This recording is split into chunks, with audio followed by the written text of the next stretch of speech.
Palabra de Dios en mi ser, la voz del mundo y de la historia, la fe del hombre en su memoria, que espera una respuesta en mí.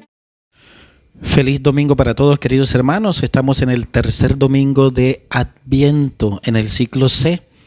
Nos acompaña el Evangelio de Lucas en este ciclo C.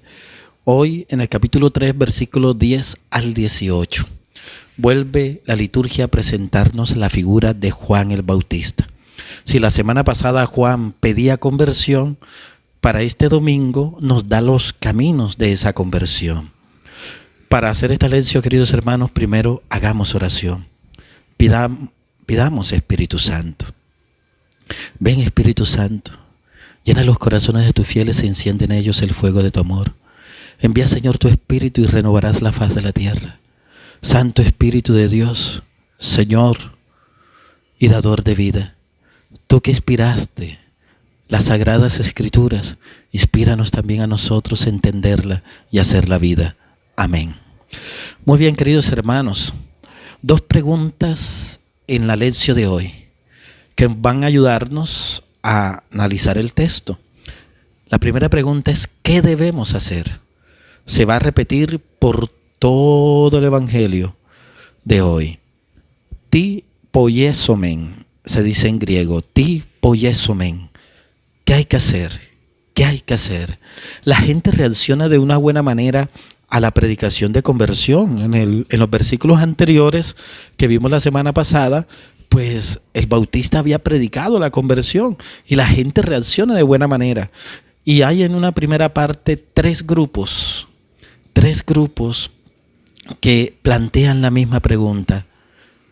Poiesomen, ti poiesomen. ¿Qué hacer? ¿Qué hay que hacer?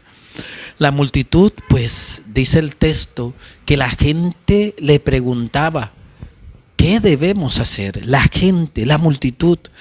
Juan ha cautivado a muchos. Juan ha llamado a muchos al desierto. Y ellos preguntan: ti poiesomen. Viene del verbo poió, que significa hacer, indicar una acción, ¿cierto? Entonces, poiesomen es que no es asunto de hablar, que no es asunto de sentir, es un asunto de hacer, de actuar. Muchas veces el Adviento, y es una buena manera, se nos presenta como oración, como hacer ayunos, hacer la corona de Adviento, pero aquí el Adviento también es preparar la venida del Señor, el Mesías, preguntándome: ¿qué tengo que hacer? Ti poiesomen, ti poiesomen. Si la gente se preguntaba esto es porque la gente está buscando algo. La gente que pregunta está insatisfecha con lo que tiene, no está satisfecha. Entonces aquí aparecen dos verbos. El verbo eperotao, que significa preguntar. Y el Adviento es eso. El Adviento es búsqueda, es pregunta, es llamar a la puerta. El que está satisfecho no vive el Adviento. Hay que tener hambre de Dios.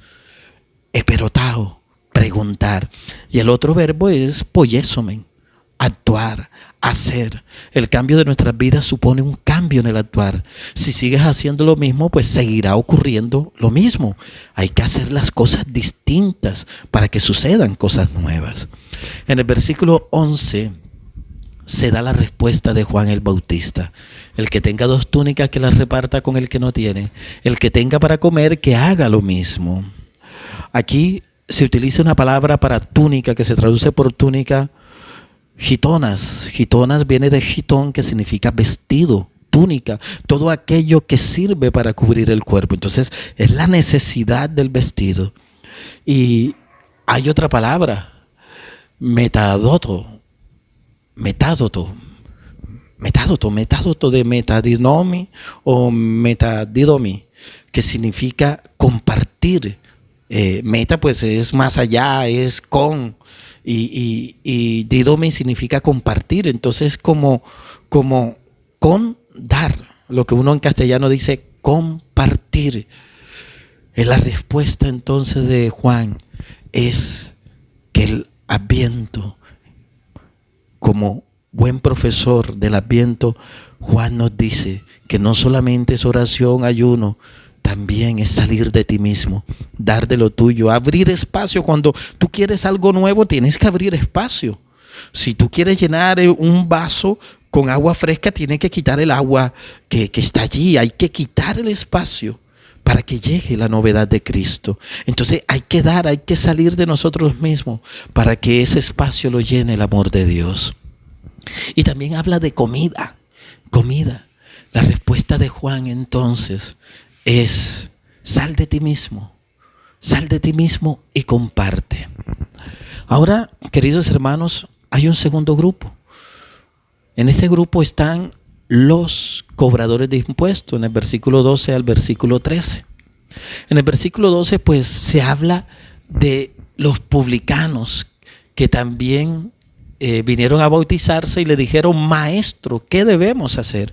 Miren cómo llaman a Juan, maestro. En griego se dice didáskale, es aquel que enseña. Para un judío, el maestro de la ley no es simplemente una cualidad académica, un título, sino que es aquel que es capaz de enseñar el camino hacia Dios. Entonces, estos publicanos están viendo en Juan el Bautista a alguien con autoridad, con sabiduría, que lleva a Dios. Y vuelve la pregunta: ti poiesomen, ¿qué hay que hacer? Ti poiesomen, ¿qué tenemos que hacer? En el versículo 13, Juan entonces da la respuesta: no exijáis más de lo que está fijado. Hay dos verbos aquí que nos pueden ayudar a mirar este pequeño versículo 13. El verbo diatazo, dia significa aquello que se examina de principio a fin, es la totalidad, dia. Y tazo significa ordenar, entonces diatazo significa aquello que está ordenado. Y prazo, el otro verbo, significa hacer, poner en práctica. De ahí viene la palabra praxis, ¿cierto? Praxis, prazo, poner en práctica. Entonces, ¿qué está diciendo Juan? Juan está diciendo: hagan nada más, hagan prazo, que es poner en práctica, hagan nada más lo que se les ha ordenado, diatazo, que significa poner en orden. Hagan nada más lo que se le ha ordenado. ¿Y esto por qué? Porque era que los publicanos exageraban en el cobro de los impuestos. Entonces ellos tenían que cumplir una meta, darle al imperio, porque ellos cobraban el impuesto era para el imperio de Roma. Entonces, si el imperio les pedía, por ejemplo, tanto de dinero, ellos tenían que subir la cuota para que el resto, lo que sobraba, era para ellos. Pero a veces exageraban, se dejaban llevar por la codicia. Y Juan les dice a los publicanos, cuando preguntan: ti poiesomen, ¿qué hay que hacer? Él les dice: mantengan a raya la codicia, que se convierte en una oportunidad para el abuso, para explotar al otro. Y eso es Adviento. Es recuperar el sentido de la justicia.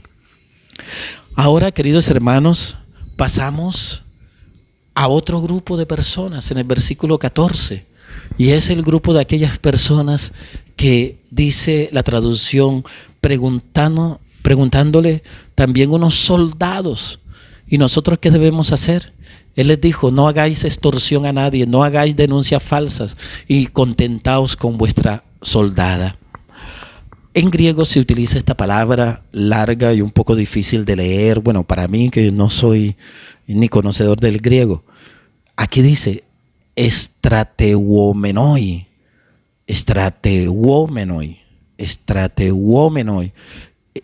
Viene de estrateuomenoi viene de estrateuomai. ¿Por qué les digo esta palabra en griego? Porque resulta que en griego significa hacer la guerra, es pelear. Entonces, lo que se traduce aquí en el versículo 14 al castellano como soldado, en realidad es aquel que está en la milicia, que está en la guerra, que está peleando, que está pagando como un servicio militar, como lo llamamos en algunos países. El servicio militar quiere decir, es un servicio temporal, no es que sean soldados todo el tiempo de su vida, sino que están prestando un servicio que es temporal, ¿cierto? Que ahora son soldados, que ahora son de la milicia, pero después no lo van a hacer. Entonces, estrateuomenoi lo que nos está diciendo es servicio militar, la milicia momentánea. Entonces, si es temporal, suele ocurrir que cuando alguien llega a un poder temporal, pues quiere aprovechar. Sucede con los políticos corruptos cuando llegan a un puesto y como ese puesto es de 2, 3 años en el poder, entonces quieren aprovechar esos 3 años de poder para enriquecerse, para hacer de las suyas. Entonces,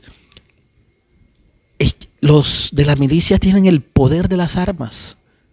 Y tienen también otros privilegios, por ejemplo, ellos podían hacer una denuncia y esa denuncia era creíble. ¿Por qué? Porque su palabra tenía peso y porque, claro, defendían los intereses de la nación. La denuncia, las palabras de un militar, de uno de la milicia, tenía credibilidad. Entonces, estos militares o esta milicia tenían un capital, una fuerza que estaba en las armas y que también estaba en una fuerza social, porque su testimonio pues era creíble.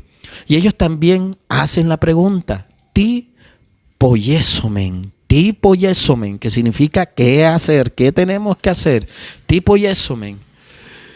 Y les contesta Juan también, les contesta que no hagan extorsión. Lo que se traduce al castellano por extorsión en griego se dice diaseisete, de diaseio. Dia que significa completo de principio a fin y sello significa sacudir. Entonces, diaseisete es aquello que se sacude, que se desarma completamente, lo que se traduce por extorsión. Entonces podríamos traducirla como no destruyas, no desarmes el mundo del otro, el mundo de esa persona. Y eso podía hacerlo alguien de la milicia, destruir el mundo de la otra persona, pues con las armas y con la amenaza, con la calumnia. Recuerden que ellos tenían poder en la palabra, eran creíbles. Y entonces Juan les advierte, cuidado con el poder que tienen, cuidado. No desarmen, no destruyan el mundo de otra persona con el poder que tiene, porque eso es lo que hacen los arrogantes cuando llegan al poder, lo utilizan para destruir. Entonces Juan advierte, diaseisete, no destruyas el mundo de la otra persona. Lo que se traduce al castellano por extorsión es no destruyas al otro. Y también hay otra palabra aquí larga y un poco complicada de leer. Dice psicofantésete, de psicofanteo. Tiene una curiosidad esta palabra, porque psico significa higo y fanteo significa revelar. Entonces, cuando un higo sale de la planta, se revela. Esto es literalmente, claro está, literalmente psicofanteo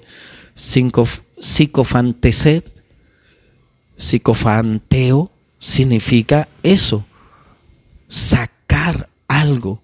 Entonces, como sacar una información, sacar el higo, pues en este caso sería decirlo de manera simbólica. Sacar el higo es sacar la información de una persona, es difamar a una persona.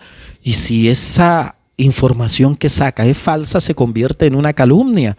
Entonces Juan está advirtiendo, cuidado con difamar a alguien, cuidado con la calumnia. La traducción del castellano dice, no hagan denuncias falsas. Entonces, como el militar tenía esa fuerza social, podía vengarse de alguien acusándolo de algo, podía causar presión, podía extorsionar de esa manera, destruirle al mundo, el mundo a una persona de esa manera, diciendo algo, una calumnia, difamando. Entonces Juan está advirtiendo eso. Cuidado con el uso indebido de la fuerza, la de las armas o de la autoridad moral, ¿cierto? En resumen, queridos hermanos, ¿qué está diciendo Juan a tres clases de personas que se acercan? El pueblo, la multitud, los publicanos y los del servicio militar. ¿Qué les está diciendo? No abusen, no abusen. Baja tu codicia, sube tu generosidad, comparte. Ahora pasamos a un segundo momento de la lección, a partir del versículo 15 en adelante. Y aquí está la pregunta, ¿te acuerdas? ¿Quién eres tú? La primera pregunta que nos llevó el texto era, ¿qué hay que hacer? ¿Qué hay que hacer? Ti, poiesomen. Y ahora, ¿quién eres tú? ¿Quién eres tú? Pues aquí hay dos respuestas que se dan con dos bautismos diferentes. En el versículo 15 dice el texto, como el pueblo estaba a la espera, andaban todos pensando en sus corazones acerca de Juan si no sería el Cristo. El pueblo estaba a la espera, el pueblo se pregunta. Fíjate que no son las autoridades, es el pueblo es el que está a la espera. Se utiliza aquí en griego una palabra prosdoconto, de prodoskao, significa expectativa, esperar con expectativa. Entonces el pueblo prosdocontos está esperando, está expectante. Ese pueblo que lo ha llamado maestro porque tiene autoridad. Y es natural entonces que al mirar la coherencia, la verdad y el testimonio de Juan, pues es natural que se preguntaran si él era el Mesías. En el versículo 16, Juan responde, yo los bautizo con agua. Entonces Juan hace una diferencia de bautismo. La respuesta está dada en dos maneras. Mira, yo bautizo con agua. Sí, el agua es un signo del arrepentimiento. Pero viene uno más fuerte. Juan parece que dijera, yo soy fuerte, pues ustedes me ven como maestro, me ven con autoridad, pero viene uno que tiene más autoridad que yo. Viene uno con más poder que yo. Incluso Lucas 1:32 se habla de Juan como el grande, será grande. Pues el mismo Juan Bautista dice ahora, va a venir uno más grande. Y tanto que dice Juan que ni siquiera él es digno de ser un esclavo. El esclavo, pues quitarle las sandalias a su amo, pues él siente que es indigno de ser incluso esclavo, ni siquiera esclavo del que viene, el más fuerte, ni siquiera para desatarle las sandalias. Yo solamente bautizo con agua.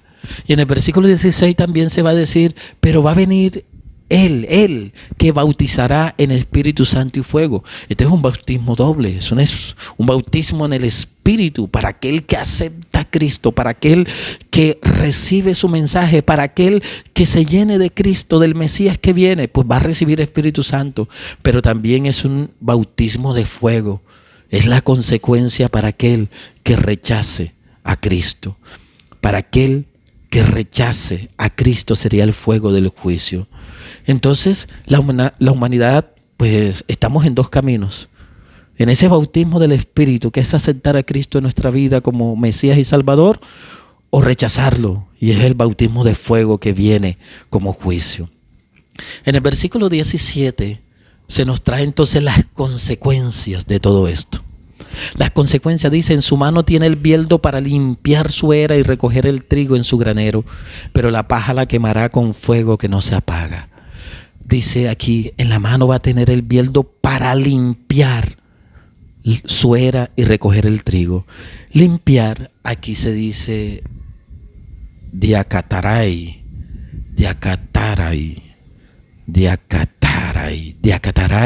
pues perdónenme la pronunciación aquí, viendo estas palabras todas extrañas, pero diacatarai, ¿se acuerda de dia significa comenzar algo de comienzo a fin, sí, comenzar algo desde un punto, todo, desde el comienzo hasta el fin, todo. Dia es todo y catarai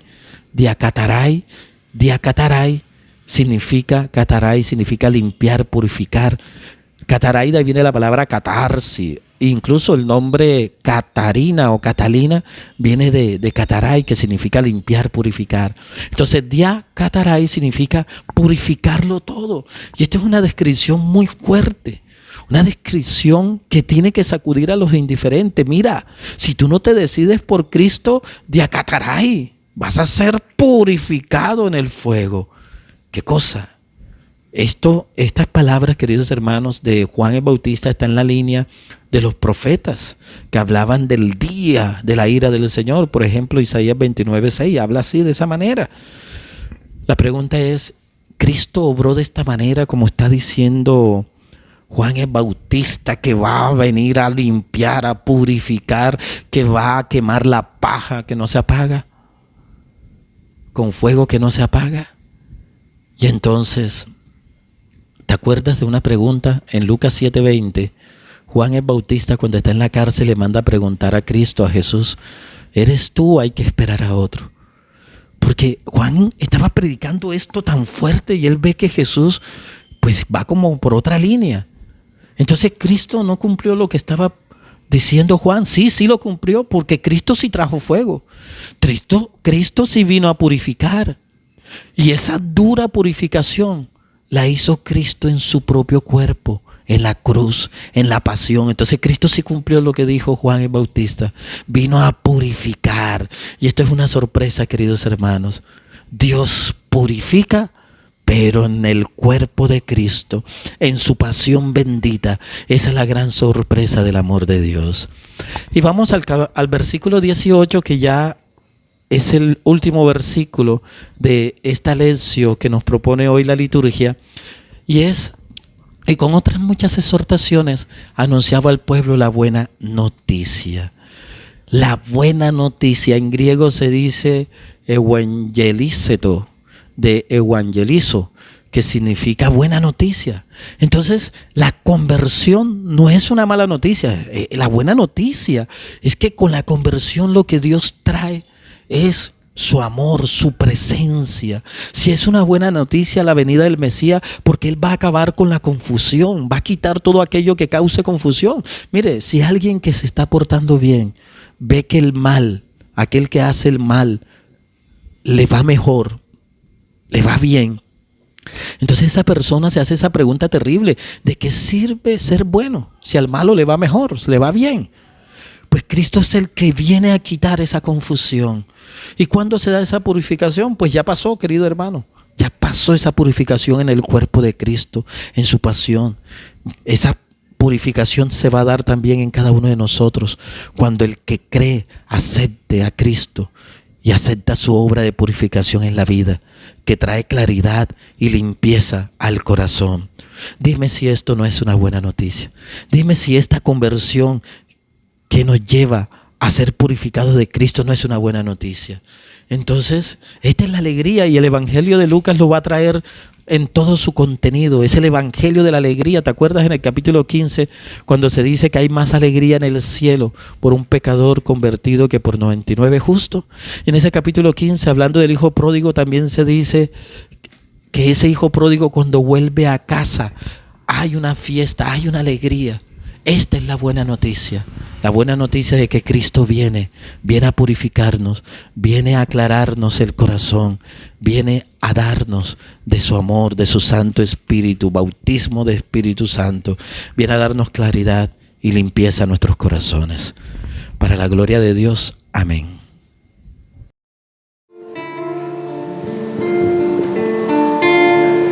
La luz para el hombre eres tú, la luz que iluminó la tierra.